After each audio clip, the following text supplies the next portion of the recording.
오늘 예수님께 뿌리 내리자라는 제목으로 말씀을 함께 나누겠습니다. 사람들이 미래에 대해서 막연한 불안감이 많지요. 그래서 늘 불안해하고 예측할 수가 없습니다. 앞으로 어떤 일이 생길 것인가, 전쟁의 소문도 늘어가고 온역의 이야기, 기근, 경제적인 침체, 여러 가지 질병들, 참 보면 안전지대가 없습니다. 언제나 불안합니다. 얼마 전에 어떤 그 전도사님이, 여자 전도사님이 하나님께 받은 예언이라고 했어요. 2014년도 12월 14일 새벽에 남북한에서 전쟁을 일으킨다. 전쟁을 일으키면 어떻게 되느냐, 땅굴을 파고 들어와서 청와대가 기습에 당해가지고 대통령이 포로가 된다. 아이들은 그들에게 양식이 되고 비참하게 된다. 그런 하나님 음성이다, 하나님의 뜻이다 라고 예언을 했어요. 여러분 혹시 들으셨는지 모르지만 그 들으실 때 여러분들의 마음은 어떠셨습니까? 그 얘기를 들을 때 보면 약간 긴장은 되죠. 왜냐하면 그런 일이 절대로 있어서는 안 되니까. 그런데 우리는 그때 그 수많은 사람들이 미혹을 당해서 예언에도 거짓 예언들이 많습니다. 하나님의 말씀을 포장한 그런 거짓 메시지들이 많아요. 그러니까 이 시대는 영적으로 잘 분별해야 됩니다. 듣기 좋은 소리라고 다 좋은 건 아니고요. 또 우리가 정말 들어야 될 하나님의 말씀이 정말 필요한 시대 속에서 우리가 살아가고 있습니다. 그래서 무엇보다도 영적 분별력이 필요하고 성령 안에서의 그 깨달음이 필요합니다. 그런 일이 있을 때마다 말씀을 보고 그 소리 듣고 무조건 무시해서도 안 되죠. 그리고 그러한가 하고 말씀 속에서 그 원인을 발견해야 되고 그 말씀 붙잡고 기도해야 됩니다. 하나님, 그런 일이 일어나지 않게 해주세요. 하나님이 역사인지 아닌지 그거는 알 길 없지만 열매를 봐야 되는데, 근데 하나님 성품과 하나님이 일하시는 것을 봤을 때는 아닌 가능성이 훨씬 더 농후했지요. 그런데 많은 교회 성도들이 미혹을 당했다고 하더라고요. 이 목사님을 비롯해서 야, 이거 위험한 것 아니냐, 비상식량 싸다 모아놓고요, 지하실에다가 철야기도 하고, 기도하는 자체는 괜찮아요. 근데 그것에 의해서 너무 불안해하는 건 안 된다는 사실이에요. 왜냐하면 사랑은 모든 두려움을 내어쫓는다 그랬어요. 사랑이라고 하는 것은 주님의 사랑을 믿기 때문에 우리는 어떤 환경이 와도 하나님, 주님은 나의 목자이십니다. 푸른 초장 쉴 만한 물가로 인도해 주실 줄 믿습니다. 하나님은 완벽하시고요, 실수가 없으셔요. 하나님 말씀을 의지합니다. 정말 우리 찬양대로 내일일은 나 모르잖아요. 장래일도 모르죠. 그냥 하루하루 삽니다. 그런데 우리의 고백은 하나, 성령의 금성을 항상 들려주세요. 내 마음은 확고하게 주님께 정해졌습니다. 주님은 나의 목자이십니다.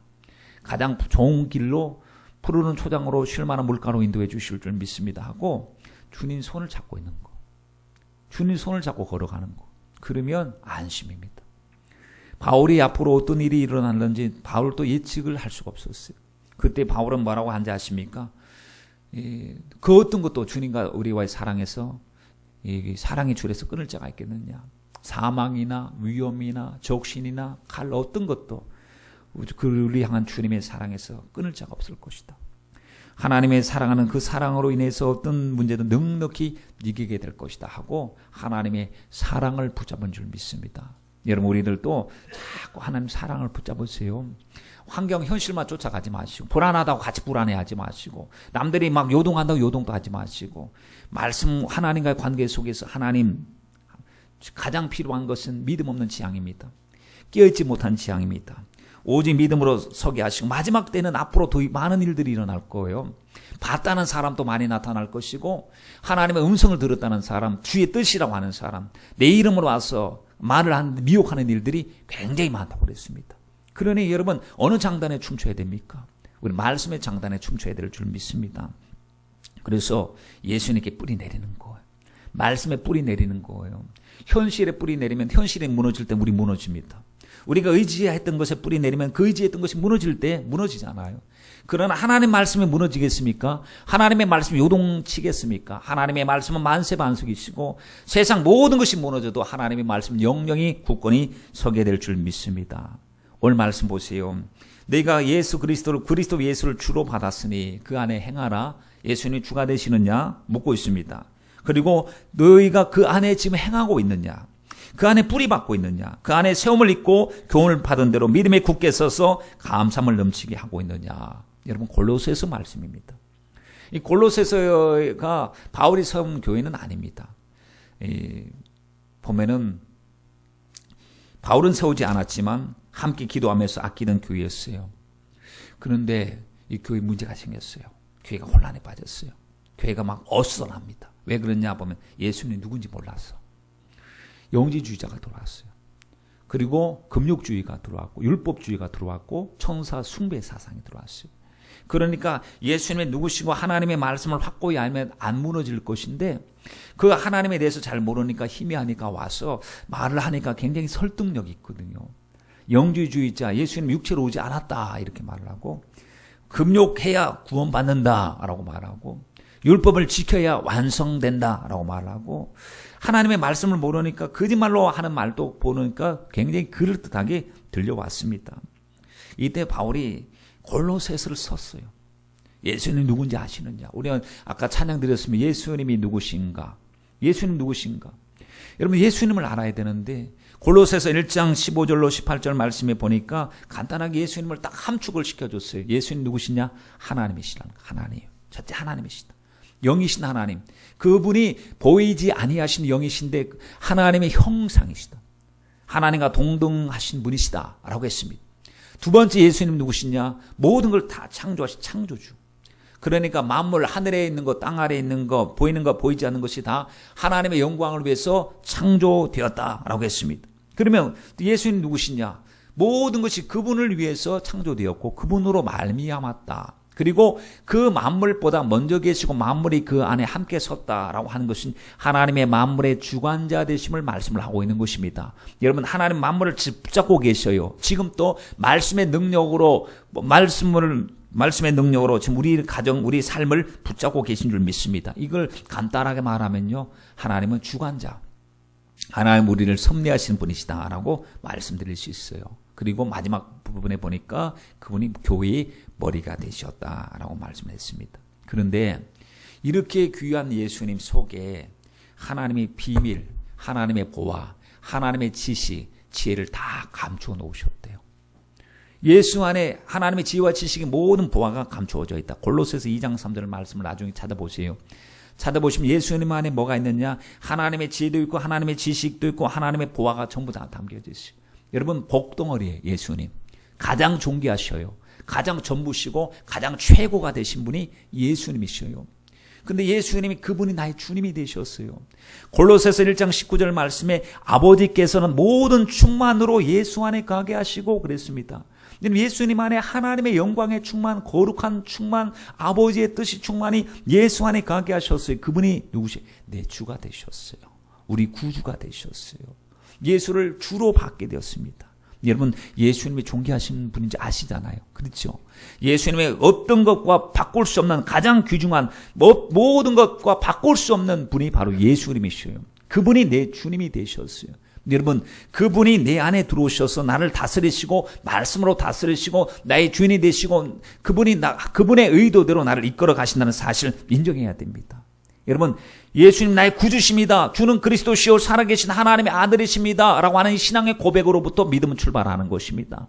아무리 다른 것 아무리 열심히 해도 이 고백이 굳건히 서 있지 않으면 안 되는 거예요. 내 입으로 예수를 주로 시인하며 예수님의 부활을 믿고 마음으로 믿어 의에 이르고 입으로 신하여 구원을 얻느니라 라고 로마서 10장에 말했는데, 마음으로 믿고 의에 이르고 입으로 신해서 구원을 얻는 것. 여러분, 예수님이 나의 구주가 되심을 우리는 날마다 찬송을 해야 될 줄 믿습니다. 주님은 나의 구주십니다. 주님은 나의 전부십니다. 주님은 나의 완전하신 분이십니다. 주님은 나의 신랑이십니다 라고 하는 이 고백이, 여러분, 우리가 우리의 정체성을 이야기해 주고요, 우리가 어떻게 앞으로 살아가야 될 것인가를 명확하게 해주는 것이 바로 주는 그리스도시요 살아계신 하나님의 아들이십니다 라고 하는 것입니다. 여러분, 이 고백은 성령 안에서의 고백이에요. 이 고백은 내 인생의 주도권을 주님께 다 넘겨드리는 고백이에요.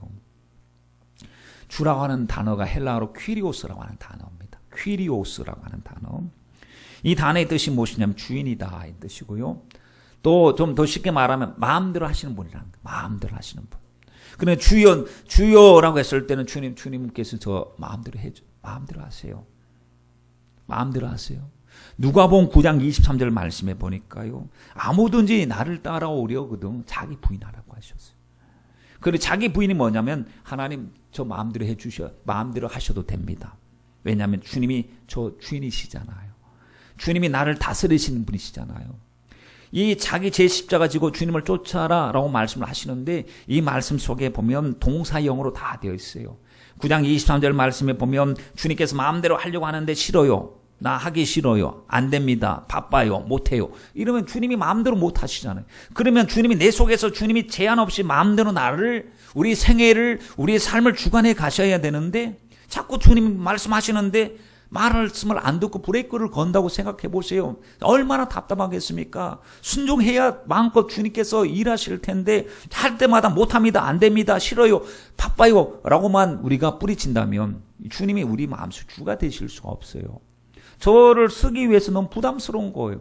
여러분 사람을 쓸 때 하고 뜻이 통하고 마음이 통하고 생각이 통해서 착착착 일사불란하게 움직이면 일할 때 얼마나 수월합니까? 눈동자만 보고 입술만 보고 마음 상태를 꿰뚫어 보고 말 안 해도 딱 먼저 착착 일이 진행된다면 여러분 얼마나 좋겠습니까? 그런데 말해도 말이 통하지도 않고 지시해도 자기 고집 부리고 자기 뜻 내세우고 그러면 누가 주인인지 모르겠어요. 아니 주인이 주인 행세하려고 하는데 종이 주인 행세를 하려고 하면 여러분 이게 질서가 세워지겠습니까? 그게 아니거든요. 그래서 누구든지 아무든지 나를 따라오려거든 나와 함께 가려고 하면 제발 부인해야 된다. 날마다 자기를 부인하고 그랬습니다. 여러분 부인한다는 말이 알레오마이라고 하는 이 헬라를 썼습니다. 이게 명령입니다. 부인해라고 하는 부인해야만 한다는 너 고집 부려서는 안 된다는 겁니다. 자기 십자가를 지고 오라고 하는 것도 보면은 이것도 명령형이었어요. 예수를 따르라라고 했을 땐 아콜루데오라고 하는 말을 쓰는데 이게 뭐 같은 길에 가지 않은 것 같은. 그러니까 예수를 따르는 것은 가는 길이 같아야 돼요. 주님이 좁은 길 가시면 우리도 좁은 길 가야 되고요. 주님이 믿음의 정말 헌신의 길을 가면 우리도 가야 되고 기뻐하시면 우리도 기뻐해야 되고 가는 길이 같아야 돼요. 에녹은 주님과 300년 동안 동행하였다고 그랬습니다. 주님과 보조를 맞추었어. 주님 손잡고 같이 가는 것이 바로 주의 길을 걸어가는 것입니다. 여러분 정말 우리가 예수를 주로 받았습니다. 어떻게 해서 예수는 우리 주가 되셨죠? 왜 우리가 우리 권리 다 내려놓았죠? 권리를 내려놓을 수밖에 없는 무한한 은혜를 받았기 때문에 그렇습니다. 만약에 정말 찬양 은혜롭게 잘 하나님께 영광 돌렸는데요. 십자가 1000번을 불러도 감격 눈물이 나오고 왜냐하면 그 십자가 은혜를 아는 거예요.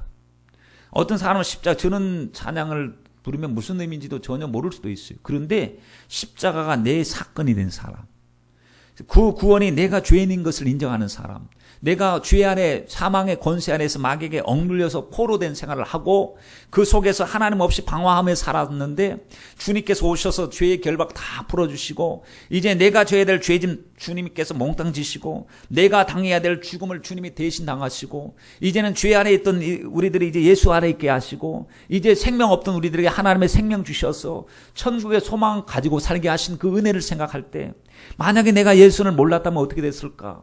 우리가 주님을 몰랐으면 여전히 우리가 주인 되어서 살았겠죠. 내 멋대로 살겠죠. 말하는 대로 형편대로 말하겠죠. 그러다가 마귀와 그 사자가 지옥 갈 때 같이 가겠죠. 그런데 그 형벌에서 주님이 나를 구원해 주셨으니 그 구원이 싸구려 구원이 아니고 예수님께서 고난을 받으실 이유가 없으신 그분이 오셔서 고난 당하시고 나 위에 눈물 흘려주신 그 사랑이 내 사랑, 나에게 향하신 사랑인 것을 절실하게 깨달을 때 우린 자진해서 엎드리는 것이고요. 하나님 앞에 주님 나는 과거엔 죄인입니다. 어디서 와서 왜 살며 어디로 가는지 알지 못하고 방황하며 살았습니다. 이제 하나님 아버지 방황의 모든 종지부를 거치게 하시고 하나님을 나의 아버지로 예수님을 나의 구주로 성령님을 나의 인도자로 모시고 살아갑니다. 주님 이제는 내 마음대로 살지 않고 주의 뜻대로 살겠습니다 하고 찬양하며 사는 신앙 양심이 우리 속에 있기 때문에 그렇습니다. 여러분 주님이 핏값으로 우리를 사셨는데 여전히 아직까지 내 고집 부리고 내 욕심을 부리고 있으면요 주님의 사랑을 감히 아는 사람이겠습니까? 보세요. 예수를 주로 받았으면 그 다음 어떻게 되느냐.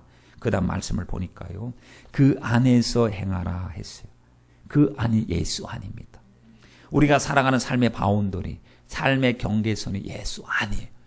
우리가 말해도 예수 안에서, 사랑해도 예수 안에서, 먹든지 마시든지 하나님의 영광을 위해서 예수 안에서. 옛날에는 내 안이에요. 내 생각 아닙니다. 이제는 하나님의 말씀 안이 우리가 살아가야 될 삶의 테두리가 되었습니다. 바울이 주님을 만났습니다. 처음에 바울이 주님을 몰랐을 때는 예수를 이단의 괴수로 생각했잖아요. 그리고 예수 믿는 사람을 잡아서 막 족쳤어요. 진짜 죽였어요. 그 앞잡이였어요. 그런데 예수님을 만났어요. 그분을 만나고 그분을 경험하고 그분 앞에 깨지기 시작하는데, 그분의 신학 사상이 성경에 보면 그리스도 안에서 엔 크리스토스라고 하는 말, 인 크라이스트라고 하는 말이 너무너무 자주 나옵니다. 그의 고백이요, 그의 관심이요, 그의 삶의 테두리였습니다. 난 예수님을 밖에 떠날 수가 없습니다. 예수 안에 있게 하옵소서. 예수님이 내 안에, 내가 예수님 안에. 이게 여러분 신비한 결합이에요. 주님이 내 안에 계시고 나도 예수님 안에 계시는, 성령님이 내 안에 계시고 나도 예수님 안에 있는, 여러분 일체, 신랑과 신부가 둘인데 하나가 되는 것처럼 하나님께서는 성도와 우리를 하나로 묶어주셨어요. 그래서 따로따로 국밥이 아니고 따로 분리되는 것이 아니고, 정말 나는 이제 살아가는 목적이 예수님을 위해서 산다는 거예요. 여러분, 성도는 누구를 위해서 삽니까? 예수를 위해서 사는 거예요. 예수를 위해서 살면 우리는 너무 행복해. 왜냐하면 그것이 우리에게 성공이요, 그것이 기쁨이에요. 여러분, 주님의 뜻대로 살면 우리가 손해보고, 주님은 우리 종으로 막 부렸다가 우리는 하나도 가진 것이 없고 패배자로 남느냐? 절대로 그렇지 않습니다. 주님의 자녀로 쓰임받고 주님의 일꾼으로 쓰임받는 그것이 자체가 영광스럽고 그분의 은혜 가운데 함께 동참하게 될 줄 믿습니다. 갈라디아서 2장 20절 말씀, 여러분 찬양으로도 막 고백드리잖아요. 내가 그리스도와 함께 십자가에 못 박혔나니, 나 죽었다는 거, 나 죽었으니 그러죠. 이제 내가 내 안에 산 것이 아니고 내 안에 예수님만 사셨다. 이제 내가 육체 가운데 사는 것은 나를 사랑하사 자기를 나를 위하여 자기 몸을 버리신 하나님의 아들을 믿는 믿음 안에서 사는 것이다 그랬어요. 살아가는 목적이 완전히 달라졌어요. 사도 바울이 주님을 만나고 나서 인생의 향방이 어디 예수로 향하고 있지 않습니까? 그래서 죽어도 목뱀을 당해도 그는 스스럼 없이 주님께 감사하다고 마지막 기도드리고 그가 참수를 당했어요. 그만의 고백이겠습니까? 여러분, 우리의 고백이 돼야 될 줄 믿습니다. 우리는 세상 속에 살아요.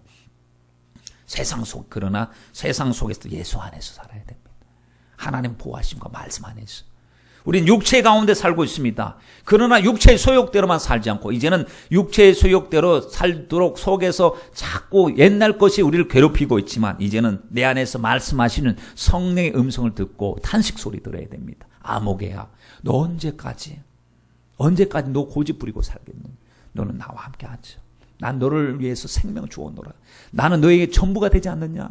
난 너를 위해서 전부를 주었는데, 아낌없는 사랑을 주었는데 너는 나를 위해서 무엇을 해주느냐? 여러분 찬양 드리잖아요. 내 너를 위하여 몸버려 피 흘려 전부를 주었는데 넌 나 위해서 뭐 해주느냐? 넌 나 위해서 뭘 해주느냐? 말로는 주님을 사랑한다고 하지만 주님이 사랑의 모습을 찾기는 너무 어려울 정도로, 아무리 말로는 분명히 사랑한다고 하는데 사랑의 모습을 찾아볼 수 없는 우리들의 그 열매 없는 모습이 아니겠습니까? 여러분, 정말 우리 주님 인정해야 될 줄 믿습니다. 주님, 나는 예수를 주로 받았습니다. 이제는 하나님 이제 무엇을 하더라도 예수 안에서 할게 하옵소서. 여러분, 이 찬양 아세요? 신나는 젊은이들이 드리는 찬양이 있어요. 내 모든 삶의 행동 주 안에, 주님 안에 있네. 나의 숨쉬는 순간들도, 내 모든 삶의 걸음 주 안에, 내 길도 주 안에, 나의 숨쉬는 순간들도, 나의 숨쉬는 모든 순간들이, 나의 발걸음이, 나의 모든 생각이, 나의 모든 행동이 주님 안에 있는 겁니다. 행동의 원인이 주님이고 행동의 결과가 주의 영광이에요. 주님께. 여러분, 우리 모두 주 안에 가시길 바랍니다. 예수 안에. 그래서 주님이 공급하신 힘으로, 주님의 심정으로 주의를 해야 됩니다. 다 보세요. 그 말씀을 계속해서 보면 그 안에 행하라는 차원을 뛰어넘어요. 아예 그 안에 뿌리를 박으라 그랬어요. 여러분, 뿌리를 박는 거. 옛날 보면은 말뚝 박아라 하면 얘기, 말뚝 박아라. 말뚝 박는 게 뭐예요? 고정을 하는 거, 고정. 움직이지 않게 고정하는 거예요. 뿌리를 박는다는 것은 말뚝을 박는 것보다 더 아주 깊숙한 의미가 있어요. 왜냐하면 나무와 뿌리는요, 일체이기 때문에 그렇습니다. 여러분, 뿌리 없는 나무가 있겠습니까? 그러니 혼돈 속에서 갈등하지 말고 일체화시키고 예수님과 하나가 되라 라고 말씀하는데, 갓 심은 나무는 뿌리를 잘 내려야 됩니다. 혹시 뿌리 내리지 못할까 봐, 혼자 심어놓으면 푹 썰어질까 봐 옆에 버팀목을 대는 곳을 여러분 보셨을 거예요. 그래서 뿌리 내릴 때까지 붙잡아 주는 겁니다. 나무는 뿌리 내리는 것이 이렇게 중요합니다. 근데 뿌리를 깊이 내리면 이제 홀로 서기가 가능한 것이죠. 뿌리가 겉으로 보입니까? 안 보여요. 왜냐하면 땅 속에 있기 때문에 우리가 뿌리의 내용을 알 수가 없어요. 그런데 뿌리가 너무 중요합니다. 사람들은 외형 보여지는 것에 막 관심을 많이 기울이고 그거 투자하고 돈 들이고 시간 들이잖아요. 근데 내면적인 거 안 보이는 부분이 훨씬 더 중요해요. 나무에게 있어서 뿌리 부분이 여러분 건강해야 됩니다. 만약에 나무가 뿌리가 썩었다, 뿌리가 죽어가고 있다 그러면 위에 있는 나무가 아무리 울창할지라도 여러분 시간이 얼마 되지 않아서 그 나무는 말라서 죽게 되어져 있습니다. 그러므로 보면은 주님께서도 사람이 외모로 사람을 취하지만 나는 중심을 본다 이렇게 말씀하셨어요. 주님은 우리 내면 마음을 보고 계신 줄 믿습니다. 여러분 보이지 않는 부분이 보이는 부분을 딱 붙잡고 있는 거예요. 지금 나무만 봐도. 그러니 뿌리가 허술하면 나무는 그냥 무너질 수밖에 없어요. 그러면 보이지 않는 부분이 영적인 부분이에요. 영적인 부분이 우리 삶을 붙잡아야 돼요. 하나님의 말씀 우리를 붙잡아야 됩니다. 우리가 세상 속에서 환난과 풍파를 만날 수 있습니다. 그러나 그 세상의 환난 풍파 때문에 넘어지지 않기 위해서는 하나님의 말씀의 힘, 말씀의 능력을 가지고 뿌리가 든든하게 박혀 있으면요, 여러분 위에를 쳐내도 거루투기는 나와요. 위의 것은 다 빼앗겨도 뿌리가 살아있으면 우리는 살 수 있어요. 지금 마귀가 위의 것을 막 쳐대기 시작하죠. 수많은 교회를 쳐내기 시작하죠. 주의 종들 넘어지고 성도들 넘어지고. 근데 주님은 말씀의 뿌리를 탁 붙잡으시고 우리를 지키고 영혼을 붙잡아 지키고 계신 줄 믿습니다. 북한에 있는 성도들 보십시오. 예수님 믿는다는 이유 때문에 얼마나 극심한 고통과 고문을 당하고 있는지요. 그러나 그들의 심령 속에 신앙의 뿌리가 예수께 박혀 있어요. 죽어도 예수 부인하지 않아요. 오직 죽어도 천국 소망을 가지고 오직 하나님의 뜻대로 살려고 여러분 몸부림치는 것을 우리가 볼 수가 있습니다. 여러분 보이는 부분보다 보이지 않는 부분이 굉장히 중요합니다. 세상의 성공만을 추구하지 마세요. 먼저 영적 성공을 한번 추구해 보세요. 주님을 더욱더 의지해 보세요. 주님께서 이 모든 것을 더해 주실 줄 믿습니다. 중국에 모죽이라고 하는 나무가 있다는 얘기 들어보셨어요? 나무의 종류, 대나무의 종류 중에 하나인데 모죽이라고 하는 대나무를 심으면요 1년을 기다려도 아무것도 없어요. 2년을 기다려도 아무것도 없어요. 겉으로 나타나는 거죠. 3년, 4년, 5년을 기다려도 여러분 죽었는지 살았는지 모를 정도로 겉으로 나타나는 것이 아무것도 없대요. 그런데 5년이 딱 지나고 나면 그때까지 5년 동안 뭐 하던 기간이냐, 밑에 뿌리 내리는 기간이었대요. 뿌리를 안 보이니까 답답하죠. 그런데 그걸 경험한 사람들은 생각을 하는 거야. 뿌리 내리고 있는 중이다. 5년은 뿌리 내려야 된다. 5년간 뿌리 내리고 나서 하루하루가 다르게 몇십 센티미터씩 막 자라는 거야. 5년이 지나고 나니 뿌리가 어느 정도 딱 버치고 나니까 여러분 몇 개월이 안 돼서 30m 막 40m 위로 막 올라간대요. 아니 5년을 기다렸더니 몇 달이 안 됐는데 위로 너무너무 막 올라가는 모습을 보면서 하나님 뿌리 내리는 것은 시간이 필요하군요. 그렇다면 우리들도 하나님께서 우리가 간절하게 기도하는 기도의 제목이 있을 텐데 응답이 안 되고 지체되고 할 때 우리가 생각해야 됩니다. 하나님 지금 뿌리 내리고 있습니다. 하나님 말씀에 뿌리 내립니다. 말씀 앞에 뿌리 내리고 기도 영적인 데 뿌리 내립니다. 좌절하지 말게 해주세요. 역사가 일어납니다. 지금 기도가 응답되고 있습니다. 우리가 주님과 교통이 이루어지고 있습니다.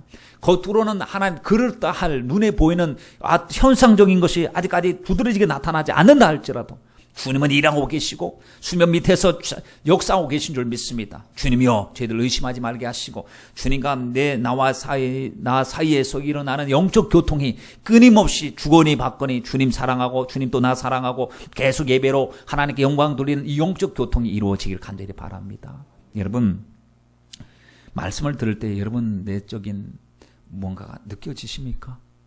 말씀을 들을 때 이게 필요하거든요. 무슨 소리 하나 도대체 아무것도 모르겠네 이러면 이거 시간 그냥 보내는 거고요. 말씀을 들을 때 한마디라도 딱 가슴 속에 박혀가지고 하나님 오늘 주님의 음성을 들었어요. 주님께서 나 제대로 정말 신앙생활을 하는 말씀 들었습니다.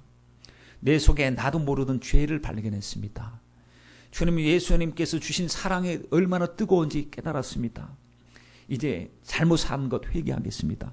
회개한다든지 아니면 깨달았다든지 다짐이 있다든지 새로운 목표가 생겼다든지 내 생각을 초월해서 주님의 생각으로 생각이 전환이 일어난다든지 내 속에서 보이지 않는 생명의 역사가 일어나야 됩니다. 그게 예배 시간에 내가 말씀에 뿌리를 내리고 주님으로부터 수액을 쫙 받아들이는 영적으로 막 힘을 얻고 속 사람이 힘을 얻고 내 영혼이 힘을 얻는 그 시간이 바로 여러분 예배 시간입니다. 그런데 지금 겉으로는 아직까지 뭔가가 되어지지 않아도 하나님 앞에 무릎을 꿇을 때마다 주님의 음성을 들을 수 있고 주님의 사랑이 느껴지고 하나님 앞에 감사할 수 있다면 여러분 복받은 사람이에요. 지금 뿌리 잘 내리다가 어느 순간에 하나님이 역사해 주실 줄 믿습니다. 그런데 말씀을 들으면서도 뭐 아무것도 깨닫지 못하고 변함도 없고 자기 고집만 피우고 말씀 앞에서 막 배척하고 그러면 여러분 영적으로 성장할 수가 없게 되는 것입니다. 영적 성장은 사모하는 자의 것입니다. 말씀 들을 때마다 여러분 사모하십시다. 깨어서 우리 기도하십시다. 여러분 우리는 정말 다른 것은 모자라도 좀 부족해도 주님 사랑하는 그 믿음을 달라고 우리가 먼저 기도해야 됩니다. 하나님 믿음이 부족해요. 믿음을 주세요. 주님이 찾으시는 사람은 믿음의 사람입니다. 마지막 때는 믿음의 사람을 찾기가 어렵다고 그랬습니다. 자기 중심으로 살아가는 사람, 말로는 믿는다고 하지만 실상은 죽어버린 사람이 많다라고 했습니다. 여러분 성도들에게 있어서 문제가 뭐냐면 영적 갈망이 부족하다는 거. 다른 것에 목말라 합니다. 돈 버는데 목말라하고 세상의 성공에 목말라 하는데 주님이 찾으시는 정말 최고의 복에 대해서 목말라 하는 것이 부족해요. 목말라 하는 것이. 하나님 요리를 주세요. 사모함을 주세요. 하나님 예배를 그리워할 수 있는 마음을 주시고 주님을 그리워할 수 있는 마음을 주시옵소서. 여러분 영적인 것에 우리가 등한히 하면 안 되겠습니다. 간혹 가다가 성도들에게 질문을 합니다. 그러면 성도들이 마땅히 알아야 될 것 같은데 모르는 경우가 있어요. 그럴 때는 모를 수도 있죠. 그런데 왜냐하면 중학교 수준에서 물어보면 중학교 답이 나와야 되거든요. 초신자들에게 물어보는 건 초신자의 답이 나와야 되고요. 또 장성한 자들에게 물어보면 왜냐하면 이 신앙의 연륜이라고 하는 게 있잖아요. 있으면 물어보면 답이 좀 나와야 되는데 무리한 걸 물어본 거 아닙니다. 그게 어떻게 목회자의 생각에서 저 정도면 답이 나오겠지 하고 물어보는 거. 근데 말이 엉뚱한 답이 나와요. 그러면 멘붕이 옵니다. 그런 얘기 들어보셨죠? 그 어떤 그 목사님이 주일학교를 순시를 했습니다. 그 주일학생 붙들어 놓고 얼마나 신앙교육 잘 되고 있나 하고 이라 봐라. 너 이름 뭐니? 철수인데요. 철수야. 여리고성 누가 무너뜨렸어? 했더니 화들짝 놀라면서 저 안 그랬어요. 그러는 거예요. 울면서 아니 누가 무너뜨렸냐고. 그랬더니 자기가 안 그랬다. 자기 추궁하는 줄 알고 막 울고 울먹였어요. 너무 목사님 답답했어요. 선생님을 찾아가서 안목의 선생님, 저 철수나 나이가 여리고성 자기가 안 무너뜨렸다는데 도대체 어떻게 된 겁니까? 라고 했더니 선생님이 하는 말이 그 아이 정직한 아이예요. 그 아이가 안 했으면 안 했을 겁니다. 이거는 뒷목 잡고 넘어질 부장 선생님을 찾아갑니다. 부장 선생님, 주일학교가 왜 이랬습니까? 여리고성 누가 무너뜨리냐고 얘기했더니요. 선생님 또 저 아이는 정직해서 안 그랬을 거라고 그러고 저 아이도 자기가 안 했다고 발뺌을 하고 눈물을 흘리면서 안 했다고 하는데 이거 어떻게 된 일입니까? 했더니 목사님 이왕 무너진 거 어떡합니까? 교회의 재정으로 다시 세우면 되잖아요. 제가 절반 될게요. 그랬대요. 얼마나 어처구니 없는 내용이겠습니까? 여러분 이 얘기 들을 때 어때요? 절대 그런 일이 없겠죠? 여기서 혹시나 여리고성 무너뜨린 누가 무너졌습니까? 하니까 답이 안 나오는 거. 예전에 그런 경우는 봤어요. 기돈의 300용사가 성경 속에 있는 내용인지 몰랐다는 사람을 제가 들었어요. 그래서 초신자고 말씀에 관심이 없으면 그럴 법도 하겠다. 근데 여기 계신 저와 여러분은 하나님을 아는 지식이 늘어나야 되잖아요. 여호와를 알라, 힘써 하나님을 알라고 했어요. 하나님을 아는 것이 여러분 힘이에요. 하나님의 심정을 알고 하나님의 사랑을 알고 하나님의 뜻을 우리는 날마다 알아가야 될 줄 믿습니다. 여러분, 우리는 하나님의 말씀에 뿌리 내려야 돼요. 그래서 우리가 살아가는 이유, 생명력을 얻는 이유가 말씀 속에서 막 그냥 흡수가 일어나야 됩니다. 말씀 들을 때마다 위로를 받아야 되고, 아멘, 아멘, 주여 오늘 말씀 속에 내가 주님의 말씀의 주인공이 되었습니다. 주여 말씀을 주시옵시고 이루어 주시옵소서 하고, 여러분 말씀 들을 때 막 힘을 얻지 못하면 언제 힘을 얻습니까? 세상에서 다른 오락하다 힘을 얻겠습니까? 예배 시간에 예배가 힘이요, 기도가 힘이요, 말씀 듣는 것이 힘이 돼야 되죠. 주님은 예배 시간에 하나님의 거룩한 능력을 막 부어주고 계셔요. 하늘문을 활짝 여시고 하나님의 백성들이 필요한 것을 예배 시간에 부어주시는데, 여러분 이 예배가 엄청나게 중요한 예배입니다. 우리 영혼을 살리느냐 죽느냐를 결정짓는 것이 예배 시간입니다.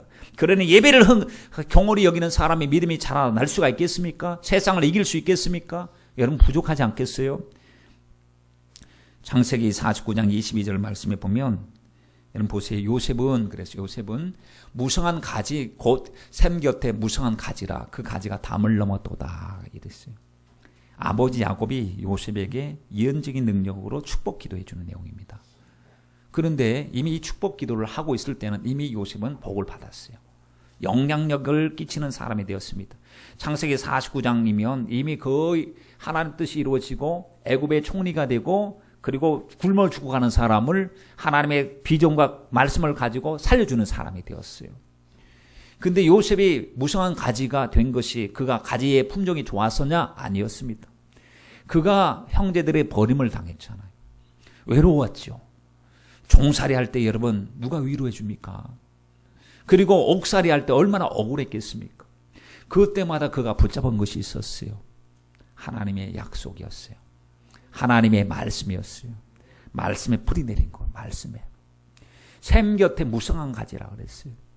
여러분 가지는 샘 곁에 푹 뿌리 내려져야 됩니다. 그래서 다른 게 말라져도 하나님, 복 있는 사람은 정말 시냇가에 심겨진 나무와 같았어. 시절을 쫓아서 과실을 맺는 것처럼 우리도 생명 시냇가에, 하나님의 말씀의 시냇가에 뿌리를 확 내려야 됩니다. 그럴 때 남들은 아이고 어렵다, 죽겠다, 못 살겠다 할 때 살만한 이유가 있어요. 남들이 듣지 못한 걸 듣거든요. 남들이 보지 못한 것을 보거든요. 하나님의 음성을 막 들을 때 막 위로를 받습니다. 어떤 목사님이 비행기를 타고 가다가 막 비행기가 갑자기 급강한다든지 막 여러 번 위험합니다, 안전벨트를 매십시오, 막 이런 방송이 들려왔대요. 그런데 옆에서 다른 사람은 막 긴장을 해가지고 막 이거 어떻게 되나, 비행기 떨어지나 하고 걱정하고 있는데 옆 사람이 얼마나 태연하게 웃고 재밌고 즐기고 있는지. 그래서 아니 남들은 다 두려워하는데 저 사람은 뭐야 하고 쳐다보니까 이어폰을 끼고 있더래요. 이어폰을. 코미디 영화를 보고 있더래요. 남들이 듣지 못하는 소리를 듣고 있는 거예요 지금. 그걸 보면서 깨달았다는 거. 맞다. 남들이 듣지 못하는 것을 듣고 있구나.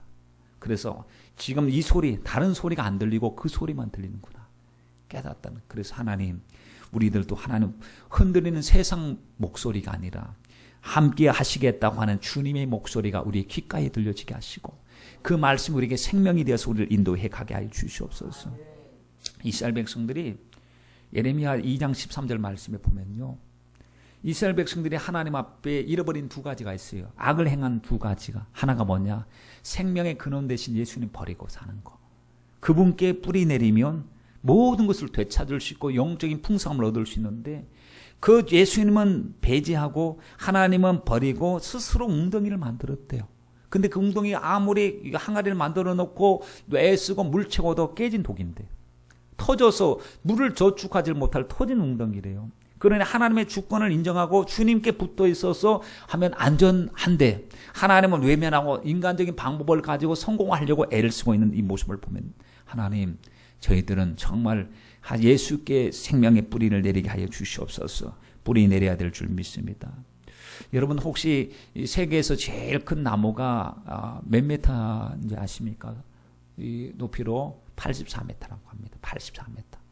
여러분 84m 하면은 생각해 보세요. 위로서 84m. 그것도 나무 엄청납니다. 나무의 껍데기만 떼도 64m 센티미터네. 64cm. 껍데기만. 둘레가 30m. 그리고 나무의 그 총 용량을 따져보면은 이게 2100톤.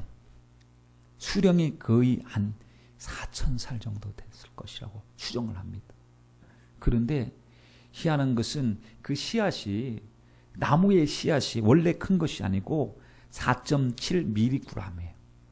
작은 것이 생명으로 자라나는데 어디까지 자라날 수 있느냐, 이걸 보여주는 것 같아요. 나무가 도대체 얼마까지 자랄 수 있느냐, 얼마까지 생존할 수 있느냐. 뿌리 내려서 마르지만 않으면 다른 것이 다 시들어서 죽어가도 안 죽고 살아서 버텨서 84m 높이 그 꼭대기에 있는, 꼭대기 마지막에 있는 이파리가 파릇파릇하다는 거예요. 그래서 생각해보면, 아니 여러분, 모다 펌프로 끌어올려도 84m까지 끌어올리려면 이게 강력한 모터의 힘이 필요한데, 뿌리 그 자체에 심겨진 것이 위로 올라가고 가다가 지칠만도 하잖아요. 그렇죠? 생명수가 올라가면서 수액이 올라가면서 지칠만도 하는데, 생명이라고 하는 것은요, 끝까지 도달해서 끄트머리에 있는 이 이파리도 아주 생생하다는 거예요. 여러분, 그렇습니다. 우리도 주님께 나무만 봐도, 나무를 통해서 생명의 역사를 경험하는 것처럼 하나님, 우리가 뿌리 내리게 해주세요. 큰 나무일수록요, 뿌리가 깊어요. 큰 거물일수록 지하실은 깊게 팝니다.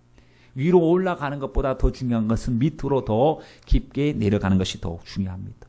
밑으로 내려가면 생명의 뿌리 되시고 생명의 근원 되신 주님이 계셔요. 낮은 곳에 주님이 계셔요. 깊은 곳에 주님이 계셔요. 거기서 우리가 겸손과 온유함으로 하나님 앞에 무릎을 꿇고, 주님, 저 예수님께 뿌리 내립니다 하고 주님을 의지하면 세상에서 얻을 수 없는 참된 여러분 만족과 기쁨이 넘쳐나게 될 줄 믿습니다. 영어 마스터 했다는 사람 들어봤어요? 수학 나 마스터 했다. 이게 뭐예요? 정복이에요. 완전 정복.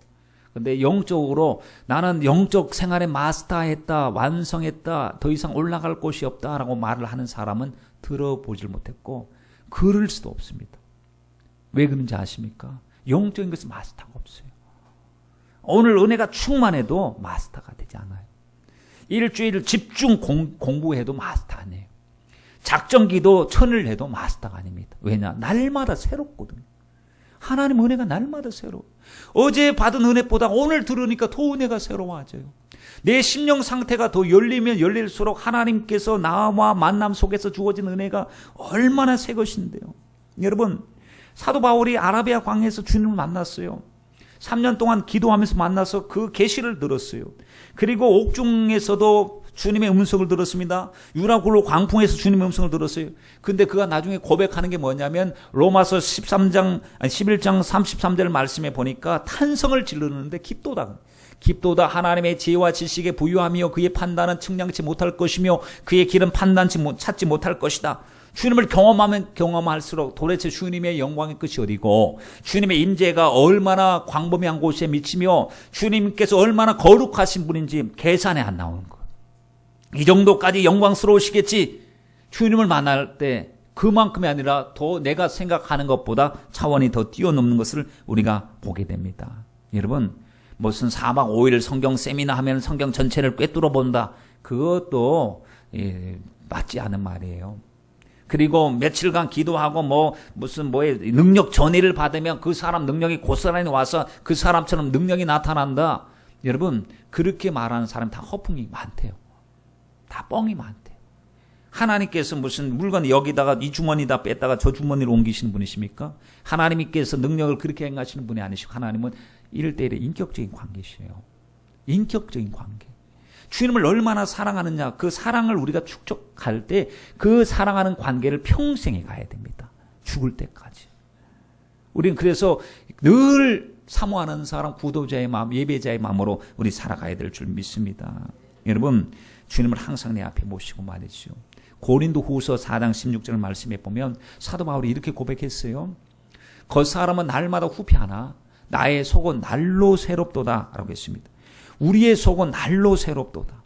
여러분, 주님께서 주신 날마다 새 것을 경험하시고 날마다 새로운 기쁨과 감사와 영광을 함께 누리시는 저와 여러분이 되시길 바랍니다.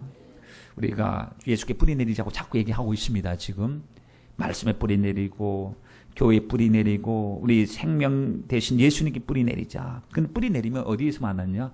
뿌리에서 만나요. 성도들은 각 개체, 다 개체, 개개인이잖아요.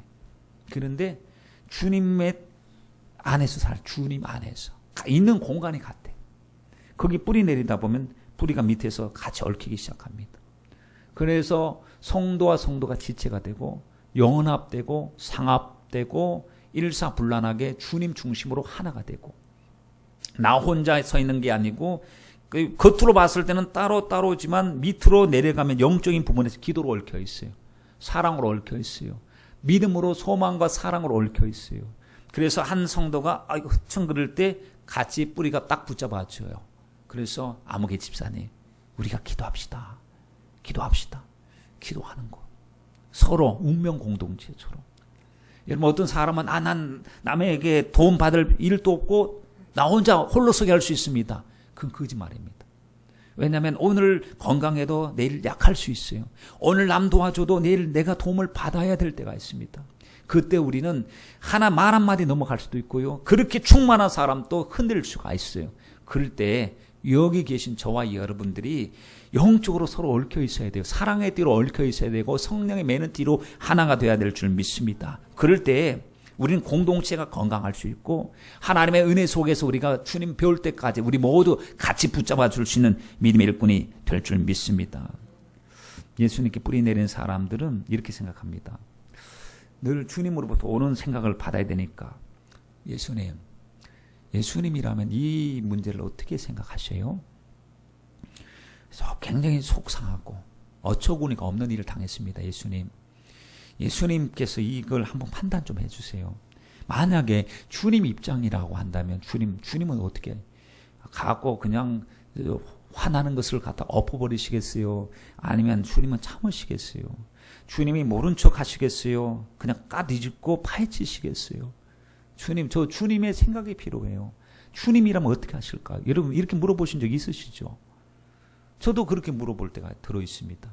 왜냐하면 내가 내 생각인지 주님의 생각인지 주님의 생각을 붙잡아야 되는데 내 인간적인 생각 가지고는 그냥 가만히 있어서는 안 될 것 같고, 주님의 생각 같으면 주님께서 혹시나 참으라고 하신다면 참겠습니다 하는 마음을 가지고 기도해야 될 때가 있어요.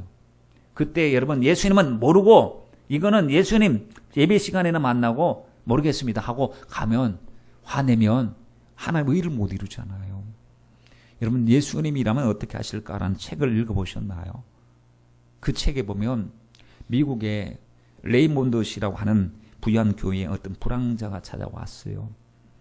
기급을 실직당하고 도움을 청했는데 도움을 받을 수 없었어요. 그래서 객사를 했어요. 그 목사님이 충격을 받았습니다.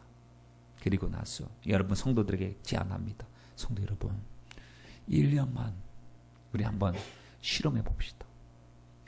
항상 어떤 일을 만나든지 예수님이라면 어떻게 하실까? 약한 자가 찾아왔을 때 예수님이라면 어떻게 하실까? 불이한 돈 거래가 들어왔을 때 예수님은 어떻게 하실까? 너무너무 좋은 제안이 들어왔을 때 예수님은 어떻게 하실까? 그렇게 실험을 하기 시작합니다. 그러니까 고민도 많죠. 왜냐하면 예수님 생각 안 하면 그냥 쓱 입 닦아버리면 되거든. 쓱 내 마음대로 해버리면 되는데 예수님 자꾸 생각하니까 부담스러워요. 근데 이 부담스러운 것이요 자꾸 우리를 구별시켜요. 부담스러운 것이 이게 예수 편에 자꾸 쓰도록 우리를 구별시켰어요. 나중에 보니까 어떤 일이 생활이 변화되기 시작했대. 그러니까 어떤 분이 이 사업을 하는 분이 있는데 주일날 광고를 안 한다. 이제 왜냐하면 하나님께서 쉬시고 하나님께 예배드려야 되니까. 나는 옛날에 그것이 굉장히 사람들이 보고 효과가 있는 광고였습니다. 그런데 이제 광고 수입이 많은 일요판 제작을 중단했다. 아주 오페라 단 가수로 일해달라는 요청을 받은 장래가 촉망한 성악가가 나는 세상 노래보다도 주님을 기쁘시게 하는 찬양 드리겠습니다 하고 결정을 짓는데 내가 유익이 되는 것이 아니고 주님 보실 때 주님 생각으로 결정을 짓니 생활이 달라지기 시작했다라고 이야기합니다. 여러분, 우리들도 생각할 때 주님께 뿌리 내리고 있으면 그분이 공급해 주실 것이고 그분이 함께 일해 주실 줄 믿습니다. 우리 모두 지금 주님께서 나의 모습을 보실 때 타이틀을만 가지고 있는 성도의 모습이고 목사의 타이틀, 집사의 타이틀만 갖고 있는 것인지 아니면 그 타이틀의 이 직분에 걸맞게 주님 앞에 충성하고 있는지 여러분 우리 자신들을 한번 돌아보기를 간절히 바랍니다. 예수님은요 전부셔요. 예수님은 우리의 최고시고 예수는 우리의 생명이시고 예수는 우리의 부요 되시고 여러분 예수님 안에 다 있어요. 여러분 원하는 사업 성공 예수 안에 있고 건강 예수 안에 자녀의 형통 예수 안에 있습니다. 우리가 정말 행복한 것 예수 안에서 행복해야 됩니다. 여러분 그분이 그 모든 마음 모든 행복을 예수 안에 두셨어요. 근데 지금 내가 예수님을 모시고 예수를 주로 모시고 살아가면서도 내 속에 있는 예수님의 가치를 인정하지 않고 있어요. 그분을 높여드리지 않고 있어요. 실제로 있었던 일입니다. 어느 부유한 사람이 고미술 수집가가 있었는데 자기가 찾는 작품을 찾기 위해서 어디 있는지 그걸 굉장히 에이전트사에 문의하면서 작품을 찾았어요. 유럽 전체를 찾아다녔습니다. 그런데 연락이 왔어요. 그 작품이 있는 곳을 알았다고. 그 작품이 그렇게 찾는 작품인데 나중에 찾아보니까 자기 창고에 있었대요. 자기 창고에. 자기 창고에 이미 가지고 있었는데 그게 골동부 막 먼지 나고 구석에 처박혀 있었어. 이 가진 줄도 몰랐다는 겁니다. 우리는 이미 예수 이름을 예수를 주로 받았습니다. 최고의 가치, 영원한 생명을 받았습니다. 여러분 예수님의 이름으로 하면 됩니다. 우리 기적의 주님 바라보시고 오직 믿음의 주님 의지해서 우리도 정말 멋있는 그래서 우리 속에서 교훈을 받은 대로 믿음에 굳게 서서 감사함이 막 넘치는 기쁨이 충만한 그리고 예수님과 함께하는 것이 행복하고 우리 가정이 예수 안에 통일되고 성도들이 서로 교통하고 아버지의 뜻이 이루어지는 것을 우리가 목도하고 경험하고 하나님께 영광 돌리는 저와 여러분이 되시길 주님의 이름으로 축원드립니다. 기도드리겠습니다.